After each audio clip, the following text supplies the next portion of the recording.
Welcome everyone to this very timely discussion on consumer interest in environment, sustainability and nutrition. My name is Kate Banville and I'll be chairing this discussion. Welcome to the delegates online. This goes for all of you. If you've got questions, please submit those via the app. We'd love to see those trickling in as the discussion continues. And we will also have a roving microphone for all of you in the room. Research the world over suggests that consumers are becoming highly motivated to buy sustainable food. Studies out of Europe and the US show this to be even more evident. But amid a cost of living crisis in Australia, are shoppers willing to pay for it? How can businesses communicate as well as demonstrate those sustainability credentials? We're becoming very familiar with the term ESG, but a point was raised in a discussion previously about the role that culture might also play. So I want to plant those questions early and let you all have those mull over as I introduce the presenters, who will undoubtedly be able to answer those and many more of those questions at the end. Firstly, I'd like to introduce Kathy Lamacchia, who heads up Grains and Legumes Nutrition Council. Kathy is an Australian dietitian who has 20 years' experience in the food industry globally and with a passion to support companies in making the best foods that deliver sustainability and high-quality nutrition for better health of people. Kathy, over to you. Fantastic. Thank you for the introduction, Kate, and thank you for having me here. As Kate has mentioned, first of all, I'd like to say I am a passionate foodie. So for me, I'm in the right place these days. Secondly, I am a nutritionist and I have pretty much spent most of my working career working with food companies to look at how we can make sure we all have access to good food and how we can make better food to feed the population. Now, for me, this is really probably hugely important because if we look forward, by 2050, it's estimated that our population will be 9.8 billion people. So that is 2 billion people more than we have today. So for me, it's really important to understand how we're going to feed these people, how we're going to provide them a good source of nutritious food. And of course, one of these really nutritious elements is also protein, which we'll talk on today as well. Now, on top of that, chronic disease is also something that's impacting our community. So diseases like cardiovascular disease, diabetes, cancers, all tend to be linked as well to what we're eating. And if that wasn't complex enough, we also have an ageing population globally. So I'm not going to talk too much on the agricultural impact because I think you guys have managed to talk on that for the last few days. So I want to talk about how we should really look at addressing these issues.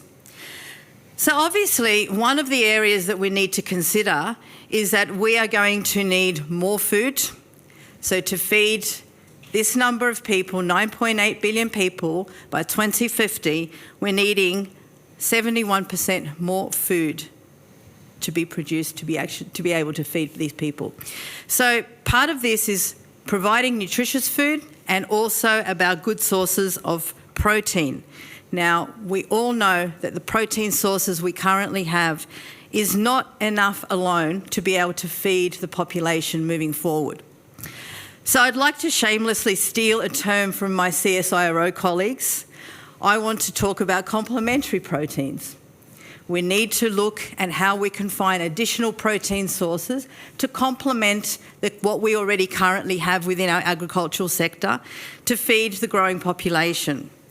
And for me, I think these protein sources will come from a variety of areas, and obviously, as you can see by the title of my organisation I represent, grains and legumes are one big chunk of good protein solutions moving forward. But this category of foods, grains and legumes, it's not really just about protein sources. I look at the little legume, a tiny little bean, and that bean is a nutritional bullet. It is not only packed with protein, which we all tend to talk about, it actually has an awful lot of fibre. Now, in this country, we don't necessarily have a protein issue. We do have an issue with getting enough fibre in our diet, with 1 in 3 Australians actually not eating enough fibre. So we've got this tiny little ingredient that we're growing that can provide and help us boost our fibre intake, help us for the future of looking at new protein solutions. And then it's also packed with lots of vitamins and minerals and phytochemicals and things which is going to help us live to 100. So I think that this is definitely an area that part of the work that I do in nutrition with health, with food companies and with consumers is trying to educate how we can get more legumes and grains into people's mouths. Having said all that, we also know that diets are already starting to shift. Now, as a nutritionist, we used to always just talk about public health. So the health of you as a person, the dial is shifted. To make your health better, we first need to focus on planetary health. We need to focus on how we're going to ensure that a good, healthy planet will then be able to sustain the growth of good, healthy food. We cannot look at the two separately, where they have to be one and in one discussion. Now, we're seeing this made reference to in a lot of global documents where there really is a link between the importance of healthy diet being led by sustainable food production. And I think the sustainable food production has already been touched on in the last days and definitely will unlock a little bit more today.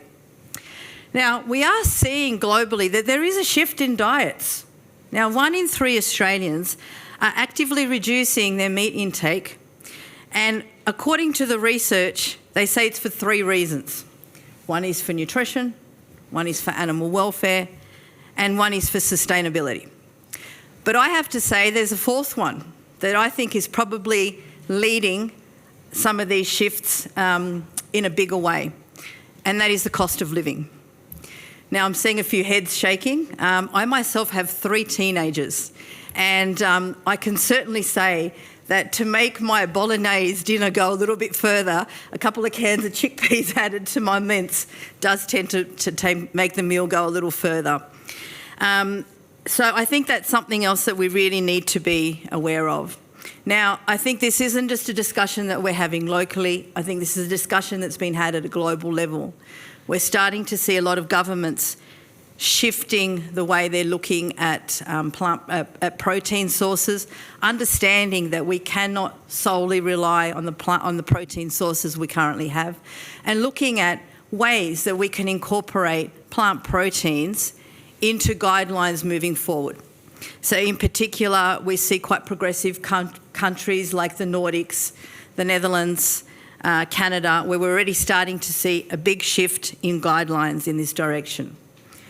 We're also seeing some governments take even bigger actions. The Danish government have a plan to transition to plant-based, where they've actively outlined ways that they are going to look at incorporating plant-based foods moving forward. Now, none of these guidelines are saying to not eat meat, and none of us are advocating to become vegans. We're just being realistic that to feed the future, we are going to need additional sources to meat and dairy to feed the world. Locally, we're also seeing that definitely, in our supermarket shelves, there's a shift, there's a bit of a movement. We're definitely seeing that my company does a lot of category audits where we go into all the retail stores and we take a look at how the category has shifted over a 2-year period, and we do this every 2 years. So if we have a look at some of the categories in particular that have had big growth, plant-based meats over a 2-year period saw a 33% growth, and when it comes to plant-based milks, there's been a 60% growth in 4 years. Now, I'm in no way saying that they are all nutritionally equivalent, or one could be replaced to another, but you can definitely see there's very much a move towards people, consumers, exploring different protein sources. I do still think nutritionally there's a lot of room for improvement, and that's my work, is to work with food companies about how we can make the future food supply and the use of these ingredients in the best way forward. I think we're also seeing that shoppers are also starting to purchase more into some of these grains and legumes-based categories.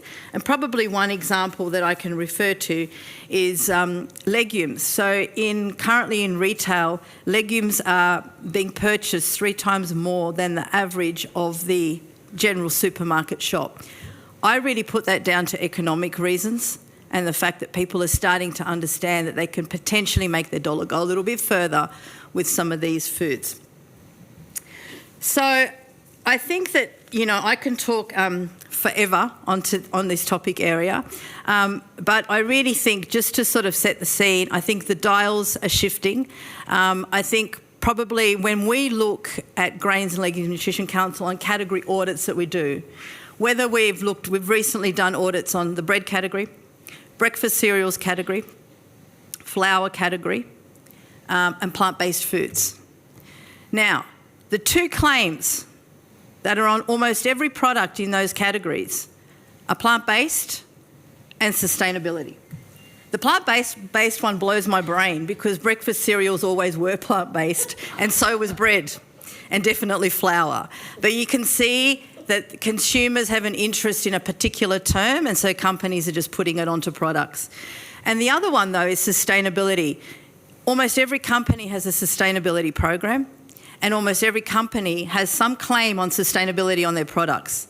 There's no consistency. Some will talk on environmental things, and some will talk on recyclability or a different packaging format that they have.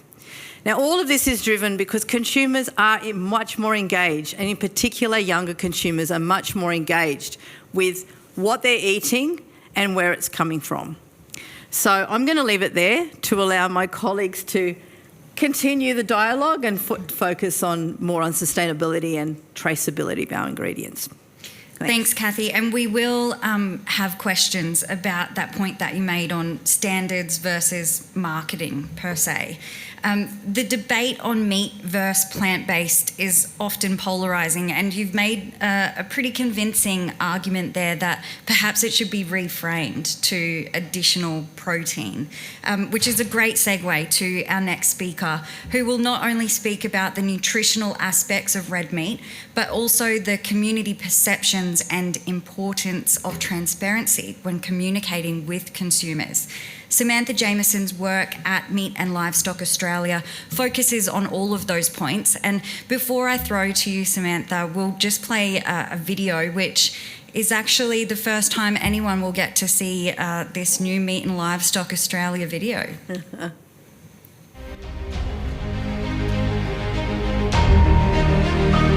Our commute may be calmer. Our office may be bigger. And our colleagues A little more sheepish. But at the end of the day, we're not all that different from you.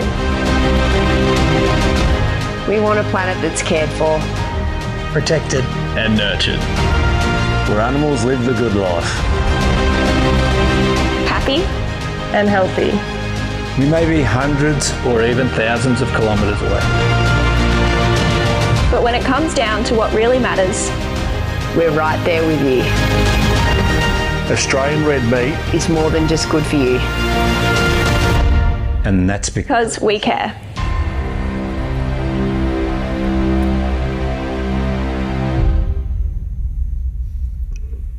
Thank you. What an introduction. I don't know about you guys, but I just sort of thought, I'm so proud of that. It's the first time I've actually sent it up on a big screen. We've literally just finished that.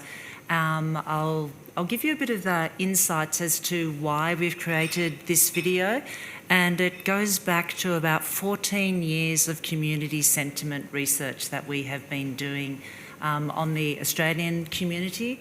They're main grocery buyers, they're people that have influence over what the household is consuming, and they're aged from about 18 to 65. So We survey about 1,500 people each year. So over the 14 years, that's over 21,000 people that we have been surveying about the perceptions towards the industry.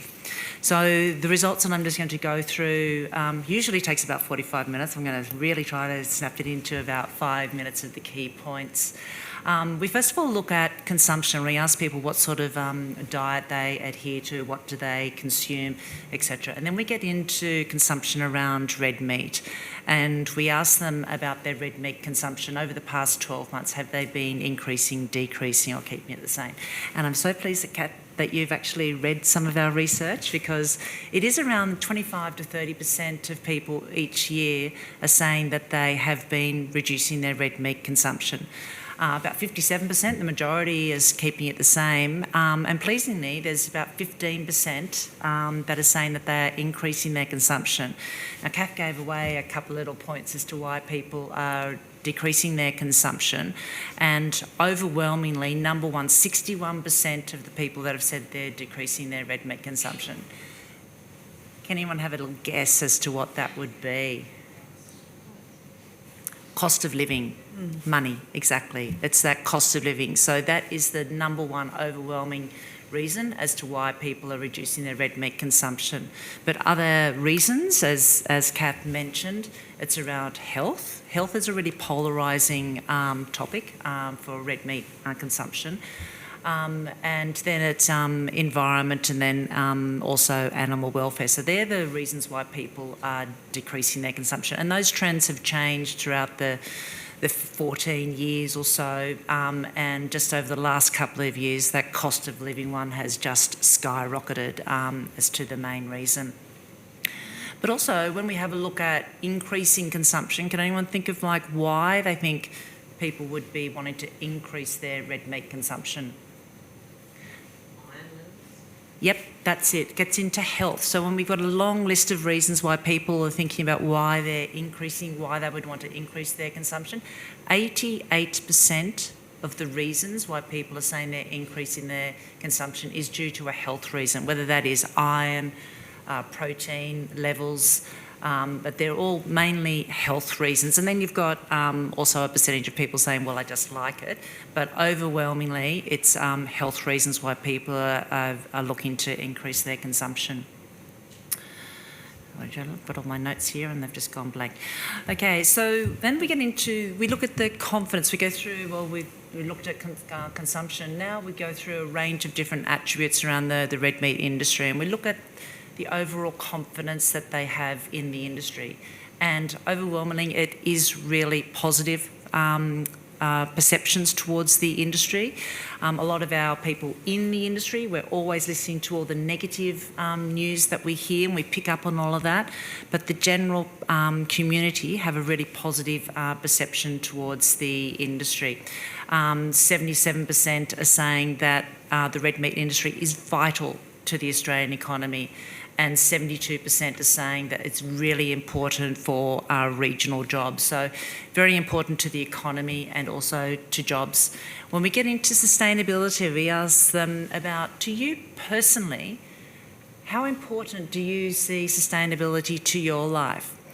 No surprise to me, but it's over 90% of people are saying, yeah, it's really important to me. And then we sort of say, well, what aspects, what are you doing personally within your own life to try and live a more sustainable life? And there's a whole range of reasons, like, well, I try to donate things to other people before I throw them out. I try to recycle things. All these different things. I try to take public transport, etc., etc. Right down the bottom of the list, and it's decreasing, is reducing my red meat consumption. So we give them a whole range of all these different things that they could be selecting, multiple selections. And whilst we as the industry think that that is like the biggest thing, Meat-Free Monday and things, and people are walking away from meat, reducing their red meat consumption is the bottom thing in the list that they are noting out of a long list of things that they could be doing. We ask them also about, have you thought about beef or lamb, in the last month. We're not asking too much further back. And then we're getting only about 24% of people. So it's not top of mind. People aren't thinking, although I think about it every day, all the time. Our consumers are not thinking about the production of our products on a daily basis. And when we ask them, well, what areas, do you have any concerns around the red meat industry? The things that come up are, where we've got, 24% are saying that it's animal welfare and also environmental management. So they're around about, they're the key things that they have got concerned about. When we ask them about, do you feel that the red meat industry is committed to sustainable production? Once again, 50% have got positive responses to that.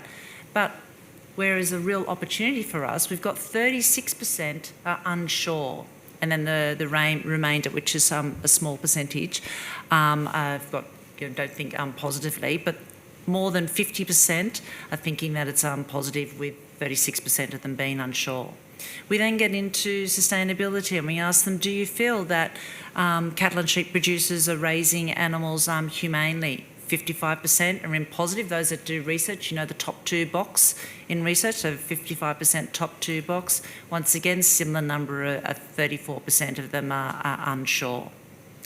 And then we get into a little bit more detail and we sort of say, well, do you want to know how red meat gets on your plate? And the majority of people say, oh, no, I don't actually want to know all the details. I just want you to reassure me that it's humanely produced. So it's mostly about, I just don't want to feel guilty about eating red meat.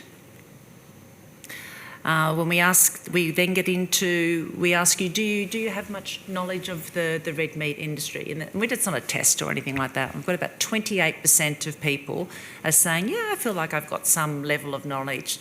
So last year I did a bit of a deep dive and I wanted to know that if you felt that you had knowledge of the industry, would that change the way in which you perceive the industry? Do you have better or worse perceptions of the industry the more that you know or the more that you think you know? And it is overwhelmingly much more positive. Those that feel that they have some knowledge of the industry have a much stronger positive perception of the industry, which is really positive. We then went into our CN30. Does anyone, I know a couple of you in this room probably have heard of the red meat industry CN30 initiative. It's carbon neutral by 2030. So back in 2017, just prior to that, there was a CSIRO report that said that the red meat industry, if we initiated and implemented a lot of the research that we've already got, our industry could be carbon neutral by 2030. So we had a pretty gutsy MD and board that drew the line in the sand and said, right, our industry's aiming to be carbon neutral by 2030. So it's an initiative that everyone within MLA and hopefully our industry is very aware of. So we started to test the community, not ask them do they know about CN30, but more along the lines of if the red meat industry could be net carbon zero by 2030, how would that make you feel about the red meat industry? And once again, majority, almost 60%, said that would make us feel much, much better. So we were sort of, yay, that's great. But I was at the Sydney Royal Easter Show last year and I was talking to some people and they said they were concerned about sustainability, and I talked about industry aiming to be carbon neutral and they said, oh, that's fantastic. And I said, do you know what carbon neutral actually means? And I got a sort of a bit of a sheepy, don't really know. So I then thought I'll throw that into our survey to actually find out how many people feel that they know about carbon neutral. It's only 25% of people sort of said, yeah, I have a bit of an understanding of what carbon neutral means. So whilst all of us in the room and over the last couple of days, been a lot of talk about carbon neutral and net greenhouse gases and things, the majority of the community don't really have much of an idea really what that means. So that means that we need to explain it in fairly basic terms. I knew I'd take quite a long time. I'll just go quick my things. Trust. We know that we looked at the trust drivers of the community. It's all around environmental action, demonstrating that we are taking action to improve our environmental management. It's about ethical practices, demonstrating that we have ethical practice. And the third main driver is community alignment, which is all around having shared values, that we have similar values to you. I'm going to jump to my conclusion because I know that I have probably gone over my allocated time. Leading back into that video, it's sort of, we know that we need to demonstrate environmental action. We need to demonstrate that we care for our animals. We need to demonstrate that we're just like you as the community. So the whole lead-in for this little, it's not really an advertisement. We're showing it at the Sydney Royal Easter Show in the main arena to make all the producers feel proud, but also to communicate to the community that we're just like you. We do care about the environment. We do care about animal welfare. It's around about producing nutritious food. We may be a long way away, but we're just like you. We really care. Thank you. Back to you, Kate. Thanks, Samantha. I think you've pointed to some valuable insights there which drive consumer behaviour as well as policy, which will now shift to the role of government. I'd like to introduce you to Kieran McDonald to tell us about the critical role of a key document addressing these emerging consumer considerations. That's the traceability strategy. Kieran was most recently Australia's agricultural counsellor to the UK, where he oversaw the entry into force of the Australia-UK FTA. What a time to be in the UK. He was also on Australia's delegation to the Organisation for Economic Cooperation and Development. And prior to this, he was based in Brussels as an agricultural counsellor to the EU. Thanks, Kate, and thanks also for letting me be the token male on the panel, which is it's a nice place to be. It's and also, usually left to the females, so you're so welcome. Also concurrently the token government person, so thank you for letting me take on that role. I'm here to talk a little bit about traceability and why is traceability important. And I guess when I look at the topic for this session, which is consumer interest in environment, sustainability and nutrition, because I'm a government, I'd probably want to add consumer and regulator interest in environment, sustainability and nutrition. And traceability is really about, where a consumer or a regulator is demanding a certain attribute to a product, how do we validate that attribute? I'll talk a little bit now just about the type of work we're doing around traceability in the government. So the current investment the Australian government has is $118 million over 4 years to improve our traceability systems to safeguard our trade and market access. So the centrepiece of this is the National Agricultural Traceability Strategy 2023 to 2033. It was launched 13 July last year by all ag ministers. Here it is. I've got a copy as a little prop. It's fantastic bedtime reading. It's a real page turner. It actually is. Lots of beautiful pictures, but it's a very simple, succinct narrative. And it's on the Department of Ag website. Just go to DAF and then type in traceability and it'll pop up straight away. It's worth having a look. But importantly, the strategy provides a vision and identifies priority areas for action with all stakeholders. This is a partnership between government and industry to take steps and contribute to efficient agricultural traceability systems. So key to these are alignment of frameworks and data standards, alignment of government and commercial regulatory and compliance requirements, increase traceability value add while ensuring benefits are distributed across the supply chain, and to create enduring and motivated partnerships across the whole traceability system. That all might seem bureaucratic, but it's really about helping our industry keep selling stuff into the markets that have demands for those products, and be able to, where we are making a claim for a value add reason, or that the market's demanding that claim, that we have the systems in place that can verify those claims. Thanks, Kate. Kieran, just on the point of traceability, that's quite a new term in the consumer psyche. When did it start to make its way into official government consideration and policy? For the ag sector, the big daddy for the ag sector is the National Livestock Identification System. So we've had traceability in the beef sector now a lot of the red meat sector for over 20 years. So that concept it's quite a long one in ag compared to other parts of the economy. I'd say that initially that was around a food safety narrative with traceability, but increasingly what we're seeing, with areas around nutrition and sustainability credentials and animal welfare, any other quality that you may wish to have, traceability is an increasingly important part underpinning those claims. And how do you measure that in terms of the systems that are in place or the infrastructure that's required? Because there's a lot of sectors now and a lot of points of that supply chain to cover traceability. Whose responsibility is that? So that's a big question. It's an important question, and I guess the key for us is that this strategy, we identified this strategy in part because, and again, I'm saying this is a partnership with government industry. It's saying, well, is this something that industry should just go out and do themselves? Like if the consumer is demanding something, then should industry get organised and work out a way to meet the demands? But the risk, of course, with that is that every industry might take a different approach to that. They might create different data sets that don't really talk to each other. I'm kind of losing the point of your question, but let me just get to my point here. So a lot of what we're trying to do in the strategy is, well, what are the core data sets we're looking at? And I've got some of my colleagues here from NFF that are helping us work on that. So what are the kind of key data sets that would underpin the whole ag sector, whether they're carbon data sets or whatever the metrics may be, but try to make those as simple to collect and hold as possible, and in a way that they can talk amongst themselves and then talk hopefully to our trading partner systems as well. Did I answer your question? I'm not sure I did. In part, but a big part, so thanks. We might start getting that microphone roving around the room if anybody's got questions. I can't see any coming in via the app yet, so it'd be great if you can submit some questions to the app. But I will throw one to Samantha.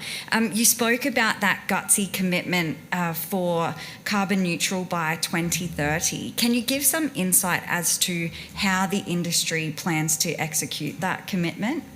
Yeah, it's not my area of expertise, but we have a carbon neutral by 2030 roadmap, and it's all about to become carbon neutral. It's all about how do you sequester more carbon into the ground, and so we're looking about how to build up carbon sequestration. The other component is about reducing emissions, so all the different research, and we heard from FutureFeed yesterday, and there are many other, well, there's not many, but there are other items as well that we're looking at how you can reduce the methane. There's research that goes into genetics and looking at the different genetics of both sheep and cattle, there as to which are the lower emitting genetics. There's about feed gain, about if they grow a bit faster and they're emitting more, emitting less methane. So there's a wide range of areas that the industry is investing. I was asking our researcher yesterday. So we've investing about 150 million since 2018 through to 2028. In this carbon neutral and our pathways to get our industry to become carbon neutral. But a lot of it is about adopting the research and the work that we already know is going to reduce emissions and also improve increased sequestration. And our industry's already reduced methane emissions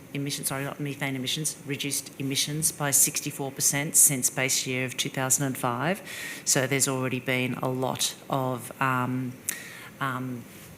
gains that have been made, but I also hear the scientists are saying the hard yards are yet to come. How do we get it down now from those big early wins and get the emissions down? It doesn't have to be down to exactly 100%. Scientists have tried to explain it to me, and somebody else in the room is probably much more of an expert in that area. But you do need to get them very close to zero to be able to call yourself carbon neutral. I want to bring in Kathy now because I imagine that you would see some opportunities there to work with the industry in terms of, what are some of these grains and legumes that could also be part of that picture? Yeah, look, absolutely. I mean, I think there's one part which is you know, the nutritiousness of these ingredients, and the other part is the nutritiousness of these ingredients to the land, you know, especially when we're talking about nitrogen fixing particular ingredients. I can't, wherever I speak, I have to mention lupin somewhere. So there's my lupin tag. No, I think that there's, you know, a really good opportunity, especially when we're looking at crop rotation, what we could actually be growing, which can help, you know, improve the land as well. So I think there's definitely opportunities, and I think, you know, a lot of the farms are not necessarily one or the other, right? There's a lot of mixed farming practices. So it's really looking at how we can look at, you know, working collaboratively. And I think one of the words that I just wrote down from the previous session, which I think will be my word for this conference, is collaboration, and looking at how we can work collaboratively in terms of improving and moving in the direction we need to improve. It's not each industry on their own. I think we need to look at how we all move together. I think you mentioned rotational grazing, and that is one of the core components as well. You'll probably hear the term regenerative agriculture, and there are a lot of producers that are utilising rotational grazing as part of that, as regenerating their landscape. Yep, absolutely. That's the sustainability element of that. How do you communicate that to the consumer? What's the challenge there, Kathy? Well, you know, I think all these things are a challenge to educate the consumers when sometimes we feel like we're educating ourselves. I really start, my world is food industry, and my world is healthcare professionals. So to me, they're my first 2 points of contact, right? So if I can educate healthcare professionals, that's one route of, you know, helping to educate consumers. And that's why we're trying to change our dialogue from just talking about public health to planet health, and just trying to get the scientists and healthcare professionals in this world moving along that way. But then, you know, the consumers are savvy, right? And I think, Samantha, you can probably, you know, you probably feel this as well. You know, consumers pick up on terms, consumers contact us, consumers contact food companies, and consumers demand explanations. So I think consumers are leading us a long way as well. I think sorry, you go. I was just going to say, then there's another group of people that I don't think any of you are in this room, which is called influencers. And as much as we can talk about being scientists and having scientific evidence, or myself thinking that I am a nutrition expert because I have a master's degree in that area, unfortunately anyone can call themselves an expert now, you know.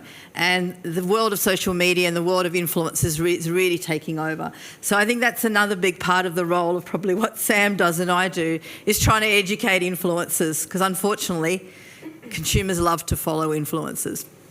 Or fortunately, they might be your best asset in communicating to the consumer. I think we've got a question from the floor there, just in the front row. Okay. There's a question for Samantha about the consumer studies you did. Was that only for domestic consumers in Australia? And if so, what is MLA doing in terms of understanding obviously the export consumer sentiment, and then also around the regulator aspect, as Kieran mentioned? Obviously a lot of change is going to be coming also from changes in tariffs, and carbon tariffs are going to be added in the EU and things like this. So how much thought is going into that? And then just a quick comment on the video as well. It's just a feedback. We just had a session on First Nations agriculture just before this one. So I think that the video, in future things from MLA, there could be a thought about representing more of the diversity of pastoralists in Australia. Just a feedback comment. Thank you so much, because I also attended the last session, and I hung my head in shame knowing that I was going to show this. So I felt the same when I reflected on that, and I think that's it's a very good pickup. And I did actually go and speak to the panellists afterwards and said, I think you've made a really good point, and just acknowledge that it's not through not wanting to. I personally, and because I run this program with the communications, we haven't had that contact, and I recognise that it's lacking in our program. So that's something that if you invite me back next year, maybe I won't be invited back next year, but you will see an ad which will have full inclusion and more diversity. As Sarah here said, she's never seen as many women in, and that's something that I've brought into the program in making sure that we have more women involved, and also the generations. So you saw many different generations shown in that, but we haven't yet got that full representation. But it is. Sorry to cut you off there. I am conscious of the time, but I commend you both for raising that point and the response there. Just back to your question, the export sentiment. Would you like to touch on that? We do. Sorry, and thank you. I get a bit emotional about that, but yes, we do. So the research that I was talking about was research that we've been doing in Australia. But we also do research with Kantar. We do it across, I think it is about 11 different countries. We don't do every country every year. We do our major markets every year, asking them the same questions to find out what are the drivers in those markets. And that research is all available on the MLA website. No, it's different. In some markets, sustainability and environment and animal welfare, which is mostly what this research focuses on, are very low priorities, and we see in many markets it's mostly around safety, quality, and my family's favourite, and nutrition. So it's not, it is quite different. I wonder if you've touched on a point there which is actually based on the cultural element of those different communities globally. I mentioned at the start there that ESG is known within the corporate governance world globally now. 2 years ago, as a rural reporter in North Queensland on farmers didn't know that term, so I think it's still trickling through to the industry on the ground, but also the community. I want to throw to you, Kieran, what role do you think that inclusion of cultural understanding will play in policy, ESG, and some of this consumer behaviour? I'm not sure I quite understand the question. So what? Well, the previous session was all about inclusion of Indigenous perspectives in agriculture as an industry. We know that the First Nations community of Australia have their cultural perspectives. Globally, we have cultures that have their own individual perspectives. So should those be captured in data? Should they form some of these policy influences? Really in the lens of when we're talking about the sustainability environment. Yeah, so I'm not sure I have an answer to that specific question, but I'll try to answer around to help with that one. So one of the things we are doing with this work is looking at Indigenous traceability, like if a product makes a claim around Indigenous provenance, like it's Indigenous owned business, it's whatever that may be, and you could argue that it could be a cultural claim or whatever it might be. How do we then put in place a traceability system that the consumer who's purchasing that product based on that claim, say they wanted to support a First Nations owned business or a First Nations type of product, that they have confidence that in picking that up, it's not just it's a bush food owned by non-Indigenous business kind of thing. If that helps. Not sure I could answer exactly the question you want. I'm not sure I'm actually the right person for that, but we are doing some work around validating claims that may have a cultural or I think that certainly answered the traceability element of it. Samantha, I might throw to you if you have anything to add in terms of those export sentiments through that cultural lens and the data that you could capture, which changes those sentiments from the domestic market, say, to those global markets. Yeah, not specifically with regards to Indigenous Australians, but I did see a presentation recently. It wasn't of mine, but just around the percentage of Australians that identify as CALD, C-A-L-D, so culturally and linguistically diverse, and they estimate there's going to be 57% of the Australian population identified as being CALD by 2030. So it is something that we all in communications and in marketing need to be much more aware of. In terms of on the export markets, I'm sorry I don't have any insights there, but on the Australian market, it's something that we all need to be much more aware of. There was another question from the floor. Thanks very much. Larissa Taylor from Western Australia, true devotee to lupin. We need a really strong price signal because it's a fantastic agronomic fit, but it just can't compete with the gross margins of barley and canola. So keep going, GLNC, it's a superfood.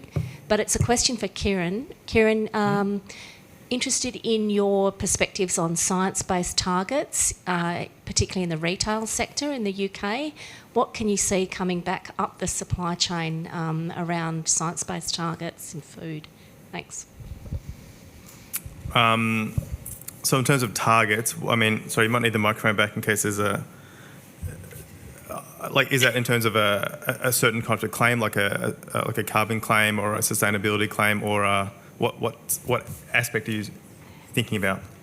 Yes, net zero targets, near term, medium term, long term, or particular science-based targets. So, for example, Coles has said that it wants at least 75% of its suppliers in Australia to be covered under science-based targets by 2027. That's a huge amount of work further upstream.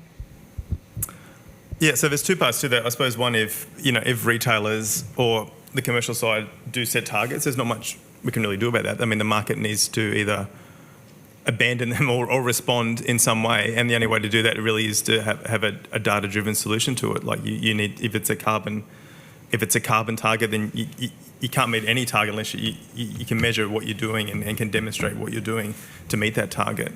That's a bit of the work we're doing here. How do we develop sensible, workable data sets that are kind of cost effective and can meet these type of challenges? There's a broader question around governments and regulatory side of things. I notice I am multitasking and watching some of the questions coming in as well. And there was one question about the EU deforestation regulation. And it's a broader question, if I may, Chair, just indulge me for a minute. One is the importance of, here in Australia, getting our house in order, understanding the data sets we need. And we're already on that journey, but it's accelerating that and really getting our house in order.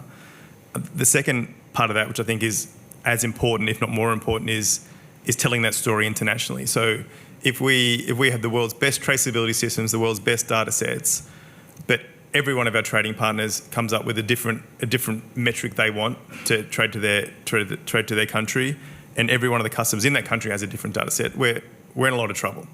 So for us from a government, and the way I see that from my perspective is, we need to get our house in order, then we need to go out to the world and sell that and try to influence our trading partners and say, well, actually, this is what you want, this is the outcome you want, here's the system we have that I think aligns with that.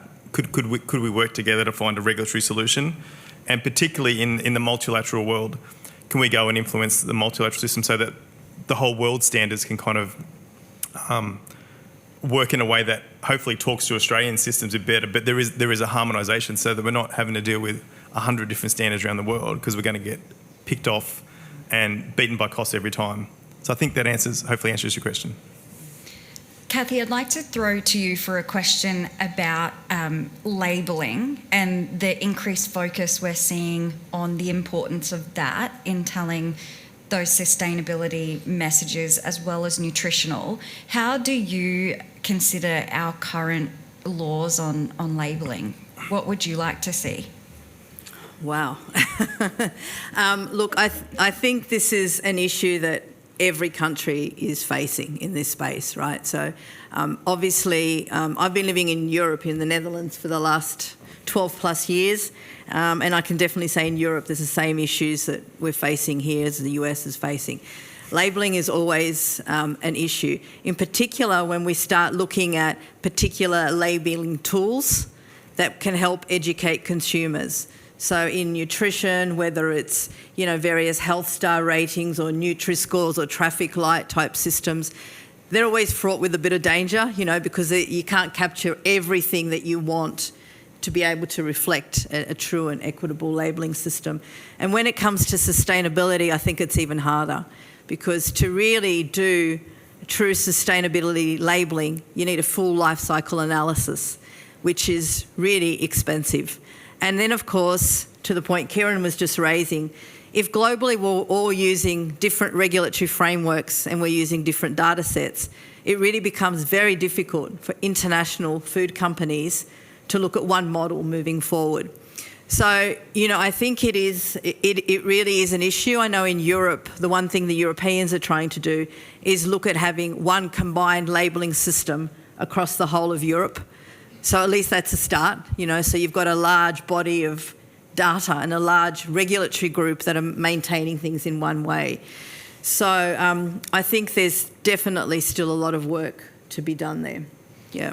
A question for you, Sam. Greenpeace today released a study, it says, reveals the shocking, quote unquote, scale of Australia deforestation, driven primarily by beef production. What's your response to that report released today, that study, and how does this factor into those carbon neutral targets? Yeah.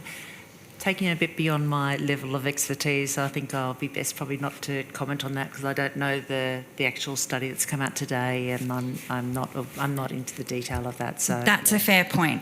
On deforestation at large, and we know in the EU it's also an issue. Kieran, I wonder if you can touch on the point of deforestation and how that will tie into this bigger challenge facing industries like beef and telling that sustainability story. Thanks, Kate. I think I touched on that a little bit before, and I'm not trying to avoid it, but I think, and I'll take it from a principles approach, the key is, and I think our beef industry and our sheep industry, they do have sustainability strategies, they do work within legislative requirements around vegetation clearing and those kind of things. I think the key for us is to tell our story. Australia's a very different landscape to manage and farm on than many other places who are trying to impose regulations on Australia. Not picking on anyone, but so we need to say why our situation is different and tell our story better. Are there any questions from the floor? Great. Hi, Emily Buttle from the University of Adelaide. I've been reflecting on the fact that food consumption is very cultural. And we haven't really touched on that. And I feel like a lot of the time when we're talking about environment, sustainability, nutrition, the cultural position of some of these food products, meat, for example, grains, for example, there's a lot of tensions there. And I'm just wondering to hear from Samantha and Catherine around what you got, from your perspectives, how you're kind of working within disentangling whatever that might look like, those tensions between the cultural aspect of these foods and these ESG type metrics and interests from a consumer's perspective. Thanks. Do you want to pick that up? It's interesting, and you're positioning it as sort of like that there's this conflict. I don't see it as a conflict. I see it as complementary. I find that for red meat, particularly in our marketing team, where red meat is consumed, we export all around the world, where it's consumed in multiple different cultures and meals. So I don't see it as, maybe I haven't missed the point of your question, but I find it as highly complementary, and a lot of our marketing is to demonstrate that red meat is suitable for a wide range of different cuisines. So I see that as highly complementary. Just a clarifying point, I guess. We've talked a lot about consumer education in these ESG type spaces. You can educate me as much as you like that lettuce is very nutritious, but I'm always going to go pick up the cookie because I'm more interested in that. And I guess also from a meat perspective, Australia have always hailed themselves as being the kind of carnivorous country, if you like. And so how are we, shifting potentially a more of a question for Catherine, the cultural importance of meat, for example. and trying to shift that narrative with the nutrition, the sustainability, the whatever of grains is probably where I'm trying to frame that question, yeah. Yeah. No, I understand what you're saying, and I think, the way I look at it is we're not trying to propose that everyone needs to shift from, eating meat, which we all love a good barbecue, to, becoming vegetarians. I think it's about in my view, it's about helping people along the journey of how you can do a little bit less of this and a little bit more of that.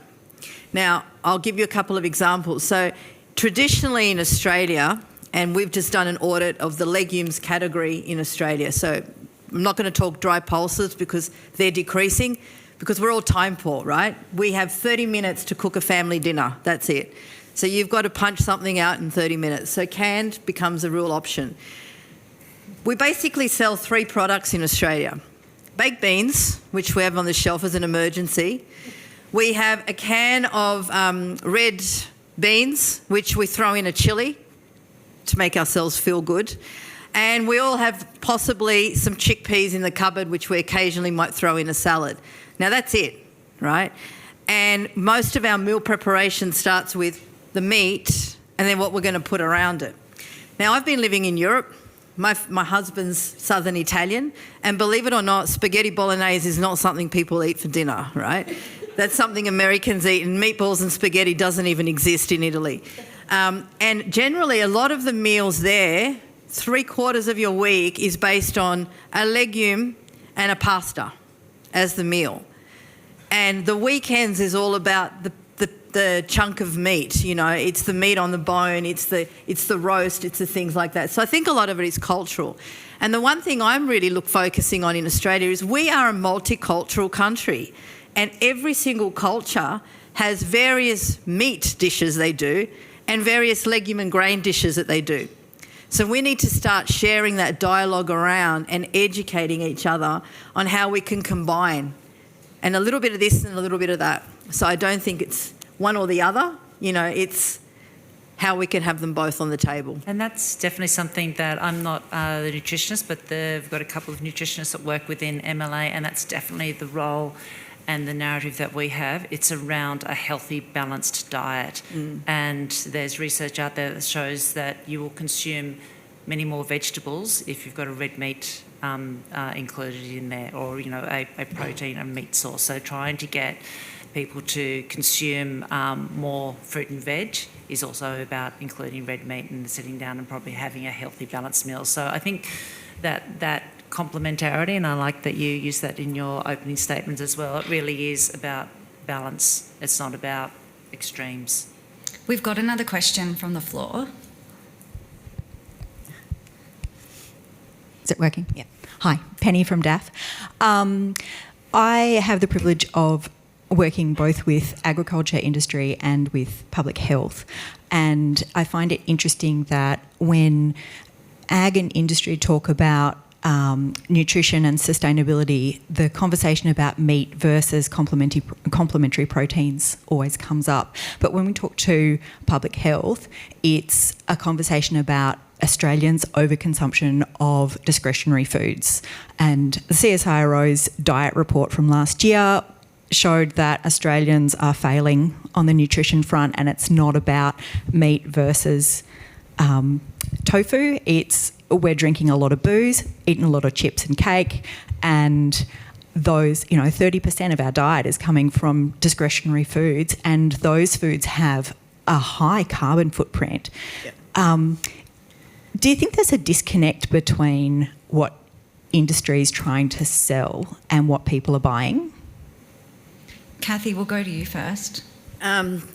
Look, this has been the mission of my work for the last few years. I mean, working in food companies, I'm usually the least favourite person. But as I always say to the managing directors, I am your conscience.